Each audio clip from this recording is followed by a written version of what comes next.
ഞാൻ ഇംഗ്ലീഷിൽ പറയണം. ചെറിയ നേതാക്കളാണോ? ഇംഗ്ലീഷിൽ പറയണം. What is your understanding about BJP? Wait he cannot understand മലയാളം. I will tell you in English. ആയിക്കോട്ടെ എന്ന് ഞാൻ പറഞ്ഞില്ലേ, ഇനി മനസ്സിലായില്ല. ഞാൻ ഇംഗ്ലീഷിൽ പറയണം. ചെറിയ നേതാക്കളാണോ? ഇംഗ്ലീഷിൽ പറയണം. What is your understanding about BJP? Wait he cannot understand Malayalam. ഒരു കാര്യം നിങ്ങൾ മനസ്സിലാക്കണം, നിങ്ങൾക്ക് ഭാരതീയ ജനതാ പാർട്ടിയെ സംബന്ധിച്ച് ഒന്നും അറിയില്ല. നോക്കൂ, കേരളത്തിൽ ഒരേ ഒരു political party, Bharatiya Janata party, സംഘടനാ തെരഞ്ഞെടുപ്പിൽ 4 വനിതകൾക്ക് ജില്ലാ അധ്യക്ഷ സ്ഥാനം കൊടുത്തിട്ടുണ്ട്.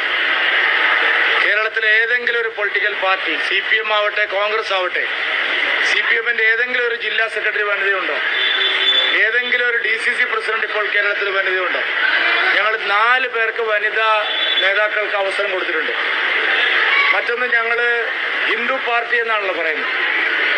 ഞങ്ങൾ 3 ക്രിസ്ത്യൻ ലീഡേഴ്സിന് ജില്ലാ പ്രസിഡന്റിനുള്ള അനുമതി കൊടുത്തിട്ടുണ്ട്.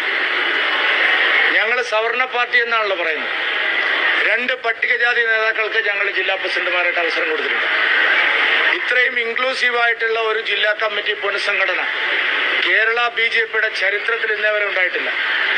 പ്രധാനമന്ത്രി ശ്രീ നരേന്ദ്രമോദിയുടെയും BJP അധ്യക്ഷൻ JP നഡ്ഡയുടെയും ആശീർവാദത്തോടുകൂടിയാണ്, അവരുടെ അനുമതിയോടുകൂടിയാണ് എല്ലാ ജില്ലാ പ്രസിഡന്റുമാരുടെ കാര്യത്തിലും തീരുമാനമെടുത്തത്. അതിനെതിരായി സംസാരിക്കാൻ ഒരാൾക്കും അവകാശമില്ല. അങ്ങനെ ആരെങ്കിലും സംസാരിച്ചാൽ അവരെത്ര ഉന്നതരായാലും അവർ പാർട്ടിക്കകത്തുണ്ടാവില്ല. 27 ജില്ലാ പ്രസിഡന്റുമാരെ കേന്ദ്ര നേതൃത്വം അംഗീകരിച്ചിട്ടുണ്ട്. ശ്രീ JP നഡ്ഡാജിയും ശ്രീ BL സന്തോഷിയും അംഗീകരിച്ച ആ ലിസ്റ്റ് മാത്രമേ ഇവിടെ നടപ്പാവുള്ളൂ. അതിനപ്പുറത്ത് ആർക്കും സംസാരിക്കാനുള്ള അവകാശമില്ല.